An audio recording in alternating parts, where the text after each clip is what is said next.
एक नई तिब्बी तहकीक में सामने आया है कि आलमी वबा के दौरान ऑनलाइन क्लासेस लेने से वालिदैन और बच्चों दोनों की ज़हनी सेहत पर मनफी असरात पड़े। मुहक्किकीन के मुताबिक बच्चों और वालिदैन की जज्बाती, जिस्मानी और ज़हनी सेहत में 17 में से 11 खतरात की निशानदेही हुई है। बच्चों की जिस्मानी हरकत और खेल कूद के औकात कार कम होने से बच्चे सुस्त और बीमार होने लगे। बच्चों में चिड़चिड़ापन, जिद्दी और गुस्से की अलामात में भी इजाफा होता जा रहा है। उनके कुव्वत मुदाफ़ियत और कुव्वत बर्दाश्त में भी कमी देखी गई है। ऑनलाइन क्लासेस बच्चों की जिस्मानी और ज़हनी सेहत को किस तरह मुतासर करती है, इनके मनफी असरात से कैसे बचा जा सकता है, इस पर बात करेंगे। हमारे साथ मौजूद हैं साइकेट्रिस्ट हैं डॉक्टर आफिया मलिक। डॉक्टर आफिया, मैं आपको खुश आमदीद कहती हूँ। जागो लाहौर में कैसी हैं आप? अस्सलाम वालेकुम जी, बहुत शुक्रिया बुलाने का। मैं बिल्कुल ठीक हूँ। डॉक्टर आफिया, जिस तरह एक रिपोर्ट भी शाया हुई है कल, उसमें कहा है कि वालिदैन और बच्चे ज़्यादा मुतासिर हो रहे हैं जो ऑनलाइन क्लासेस ले रहे हैं। उनकी जो जहनी और जिस्मानी नशोनुमा है वो ज़्यादा मुतासिर हो रही है। उनमें चिड़चिड़ापन और जो मुख्तलिफ बीमारियां हैं वो फैल रही हैं। क्या वजह लगती है आपको इसकी?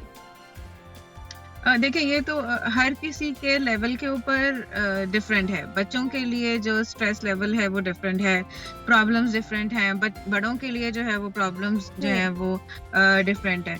अगर आप कोरोना से रिलेटेड बात करें तो ये है कि बच्चों को हमने बहुत देर से कंटेन किया हुआ एक जगह पे, तो वो आप किसी भी बंदे को अगर एक लंबे अरसे के लिए एक ही काम बार बार करने को कहें तो वो भी चिड़चिड़ा हो जाता है। और बच्चे जिनको पूरे फोकस की जरूरत है अपनी पढ़ाई पे करने के लिए, तो उनको वो एक इंटरेक्शन नहीं मिल रहा, एक फिजिकल इंटरेक्शन नहीं मिल रहा अपने टीचर के साथ कोऑर्डिनेट करने का, तो उनका फोकस भी हिलता जा रहा है, तालीम के अंदर प्रॉब्लम भी आ रही है, अंडरस्टैंडिंग में प्रॉब्लम आ रही है, और तो इटसेल्फ स्ट्रेस का बायस भी है, इरिटेशन भी होती है, और इसके अपने जो है वो नुकसानात भी हैं। और दूसरा, पहले ही कहा जाता है कि बच्चों का स्क्रीन टाइम बहुत ज़्यादा हो चुका है, और अब जब से स्कूल्स बंद हुए हैं, बच्चे घर पर रह रहे हैं, तो उनके जो स्क्रीन टाइम में और ज़्यादा इजाफा कर दिया गया है क्योंकि ऑनलाइन क्लासेस हो रही हैं। तो इसकी वजह से उनकी जो जहनी नशोनुमा है और जो उनकी आंखें हैं उन पे क्या असरात मुरतब हो रहे हैं? देखिए, दोनों के ऊपर ही बुरे असरात होते हैं। अगर मैंने हमेशा बात की है कि जब भी हम कोई काम इतदाल में रह के करें तो उसके नुकसानात उस तरह से आपके ऊपर इफेक्ट नहीं करते। जब आपका स्क्रीन टाइम बढ़ रहा है, जैसे मैं आपको मिसाल देके बताती हूँ कि 2 साल से लेके 4 साल के बच्चे में या 6 साल के बच्चे में आपका जो स्क्रीन टाइम है वो 2 घंटे से ज्यादा नहीं होना चाहिए। ठीक है। अब क्या होता है, क्योंकि हमने ऑनलाइन क्लासेस भी करानी होती हैं और बच्चे इटसेल्फ भी टैब और जो गैजेट्स हैं उनके साथ एसोसिएटेड होते हैं, तो स्क्रीन टाइम ऑटोमेटिकली जो है वो ज्यादा हो जाता है। अब जब वो ज्यादा हो रहा है तो उससे जहनी अमराज भी बढ़ रहे हैं, बच्चे की कम्युनिकेशन बहुत ज्यादा इफेक्ट हो रही है, सोशली वो उतना ज्यादा इंटरेक्टिव नहीं रहता, वो बहुत ज्यादा अपने गैजेट्स के अंदर इन्वॉल्व रहता है, अपनी गेमिंग के अंदर इन्वॉल्व रहता है। Exactly doctor Afia, online classes तो एक साइड पे हो ही रही हैं। अगर उनके स्क्रीन टाइम की बात की जाए तो वो तो ज़रूरी हो गया है लेना, लेकिन उसके अलावा भी आजकल बच्चे बहुत ज़्यादा गैजेट्स यूज़ कर रहे हैं। वो चाहे सुबह हो, रात हो, खाने के टाइम हो, उनको हमेशा उनके हाथ में गैजेट्स ही नजर आएंगे हमें। जी बिल्कुल, जब ये माएँ आती हैं मेरे पास ये मसला लेके कि बच्चा जो है वो बहुत इरिटेबल हो गया है, वो हमारे से बात ही नहीं करता, वो सोशलाइज ही नहीं करता, वो हर वक्त अपने मोबाइल में या टैब के अंदर जो है वो घुसा रहता है, तो मैं उनको हमेशा ये बात समझाती हूँ कि देखें, आपने हर चीज़ को स्केड्यूल करना है। अगर आप हर चीज़ का टाइम फिक्स रखेंगे और एक ख़ास महदूद वक्त के लिए कोई चीज़ देंगे तो वो उतनी ज़्यादा नुकसानदेह साबित नहीं होगी। अब देखिए, ऑनलाइन में भी टाइम ज़ाया हो रहा है, ज़ाया तो नहीं कह सकते, लेकिन एक स्टडीज हो रही हैं ऑनलाइन। उसके साथ साथ आप अगर उसको फिजिकल एक्टिविटी की जगह पे ऑनलाइन ही या इंटरनेट के थ्रू ही गेमिंग पे और एंटरटेनमेंट में रखेंगे तो बच्चे का स्क्रीन टाइम बढ़ेगा, जिसकी वजह से उसका जो मेंटल इश्यूज आ रहे हैं वो तो होंगे ही, उसके साथ साथ उसके आईज के ऊपर भी बहुत ज्यादा इफेक्ट आएगा। आई साइट वीक हो सकती है बिकॉज इसका डिस्टेंस प्रॉपर होना चाहिए जो आपने गैजेट जो भी आप यूज करें। इसके साथ साथ ज्यादा स्क्रीन टाइम से आपकी जो ये एक झिल्ली होती है हमारी आंख के अंदर, जो ड्राइनेस होने की वजह से उसमें जख्म हो सकते हैं, तो वो भी एक मसला है कि आंखों का प्रॉब्लम जो है वो बढ़ रहे हैं सिर्फ इसी वजह से क्योंकि हम स्क्रीन टाइम अपना मैनेज नहीं करते। और ये सिर्फ और सिर्फ बच्चों के लिए नहीं है, ये बड़ों में भी अप्लाई होता है कि हमें अपने स्क्रीन टाइम को प्रॉपर करना है। दूसरा, आपको कुछ प्रिंसिपल्स हैं लाइफ में जो रखने पड़ेंगे। अब जिस तरह की सिचुएशन आ गई है, कोरोना की वजह से लाइफस्टाइल चेंज हो गए हैं, आप कोशिश करें कि गैजेट्स का यूज मिनिमम टू मिनिमम रखें, ऑनलाइन क्लास के अलावा ज्यादा अलाउ ना करें कि बच्चे उसको यूज करें। ठीक है। आप उनको फिजिकल एक्सरसाइज की तरफ लेकर आएं, हम्म। फिजिकल एक्टिविटी की तरफ लेकर आएं। कोशिश करें घर में बैडमिंटन खेल लिया बच्चों के साथ, या जो क्रिकेट है उसको कर लिया, ताकि उनकी फिजिकल एक्टिविटी हो। और जब आप कोई भी इंसान, कोई भी इंडिविजुअल जब फिजिकल एक्टिविटी करता है तो उससे उसकी जो है वो बॉडी के अंदर एंडोर्फिन या कुछ ऐसे केमिकल्स रिलीज होते हैं जो कि हमारे मेंटली हमें फ्रेश रखते हैं और कोई भी मेंटल डिसऑर्डर से बचाते हैं। तो this is very important to put it in your life. तो जिस तरह उस रिपोर्ट की अगर बात की जाए डॉक्टर आफिया, तो उसमें ये भी कहा गया है कि वालिदैन भी बहुत ज़्यादा मुतासर हो रहे हैं ऑनलाइन क्लासेस की वजह से, क्योंकि हमने देखा है अगर माओं की बात की जाए तो उन पे भी ऑनलाइन क्लासेस का बहुत ज़्यादा प्रेशर है कि उन्हें भी 2 घंटे बच्चों के साथ टिक कर बैठना पड़ता है वहाँ पर क्लासेस लेने के लिए। तो उन्होंने घर का काम भी करना है, फिर बच्चे को क्लासेस भी दिलवानी है ऑनलाइन बैठकर। तो फिर वो किस तरह अपनी रूटीन को सेट करें कि वो भी जो है ना जहनी मसाइल का या तनाव का शिकार ना हो।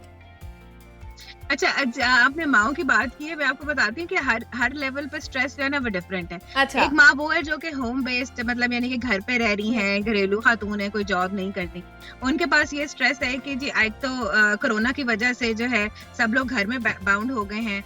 अब आपकी जिम्मेदारियां बढ़ गई हैं, हस्बैंड भी वहीं पे है, सुबह दोपहर शाम का खाना भी वही देना है, और ऑनलाइन जो है वो बच्चे को भी बिठाना है, बच्चे का फोकस नहीं बन रहा, उसके साथ खुद बैठना पड़ेगा, अगर खुद बैठेंगी तो खाना लेट हो जाएगा। अब जब ये सारी चीजें जब उनसे मैनेज नहीं होती तो वो खुद भी जो है एंजाइटी का, डिप्रेशन का और पैनिक का शिकार हो जाते हैं। इसके साथ साथ अगर मैं बताऊं आपको कि जो वर्किंग मदर्स हैं उनका भी लोड इतना ज्यादा बढ़ गया है सिर्फ इस चीज की वजह से कि वो खुद भी एक तो ऑनलाइन क्लासेस कर रही होंगी। फॉर एग्जांपल आप किसी टीचर की एग्जांपल ही ले लें, वो खुद भी ऑनलाइन क्लासेस दे रही हैं और साथ में अब उनको ये भी स्ट्रेस है कि जी मेरे बच्चे जो है वो किस तरह से ऑनलाइन क्लास लेंगे, उन पर तो मैं फोकस ही नहीं कर सकूंगी। अब जैसे जो प्रोफेशनल खवातीन हैं, जैसे हम लोग डॉक्टर हैं, जो डॉक्टर्स हैं या कोई किसी भी प्रोफेशन से हैं, जब वो बाहर निकलती हैं तो यही मसला यही होता है कि जी अच्छा अब घर में ऑनलाइन क्लास कौन लेके देगा। अब बच्चे जो है 4 साल के बच्चे से भी आप एक्सपेक्ट कर रहे हैं कि वो ऑनलाइन बैठे और क्लास ले, और उसको किसी न किसी बड़े का होना उसका जरूरी है उसके पास। तो ये चीजें हैं कुछ जो कि ना हम सबको स्ट्रेस्ड आउट कर रही हैं और हमें इसको आहिस्ता आहिस्ता फ्रेगमेंटेड इसको सॉल्व करने की जरूरत है। और तो किस तरह हम सॉल्व कर सकते हैं, क्या टिप्स देंगी आप, किस तरह की रूटीन अपनानी चाहिए हमें? देखिए हर चीज को जो है वो एक ऑर्गेनाइज वे में लेके चलें। ऑनलाइन क्लासेस हैं, अपने आप को रीअश्योरेंस दें। सबसे पहले तो एक माँ को इस रीअश्योरेंस की जरूरत है कि अगर आप किसी चीज में परफेक्शन नहीं शो कर पा रही, आप खाना टाइम पे नहीं बना पा रही, आप या जो लोगों दूसरों की जो एक्सपेक्टेशंस है उस पर पूरा नहीं उतर पा रही, तो it's okay to be not to be 100%। जब आप अपने आप को इंडिविजुअली ये मैसेज देंगे कि आप बहुत कुछ कर रहे हैं और उसमें जरूरी नहीं है कि आप हर सेगमेंट के अंदर जो है वो 100% परफॉर्म कर सकें, तो इटसेल्फ आपको एक जो है ना एक्नॉलेजमेंट मिलेगी, जिसकी वजह से आपकी जो है ना वो मेंटल हेल्थ बेहतर होगी, आपकी सोच बेहतर होगी।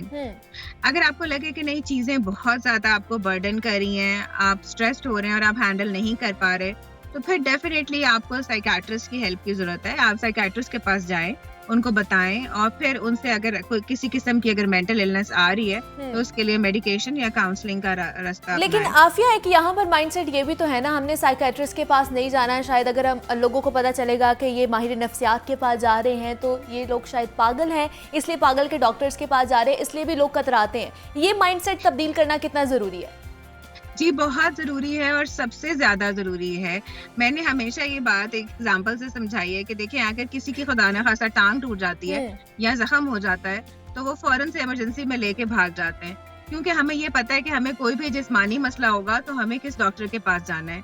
लेकिन अनफॉर्चुनेटली हमें ये नहीं पता कि अगर ब्रेन के अंदर कोई केमिकल कम हो रहे हैं और जिससे हमारे इमोशंस डिस्टर्ब हो रहे हैं तो हमें किसके पास जाना है?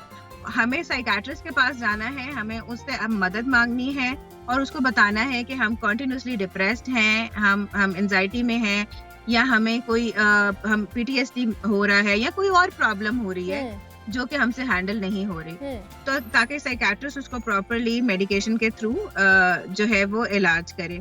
बिल्कुल तो ऐसा इसको ही मैं है। हमेशा यही कहती हूँ कि unseen wounds are more painful. वो तमाम जख्म जो आपको नजर नहीं आते वो ज्यादा पेनफुल है, उनको भी ट्रीटमेंट की जरूरत है। तो प्लीज इसको इस तरीके से लीजिए।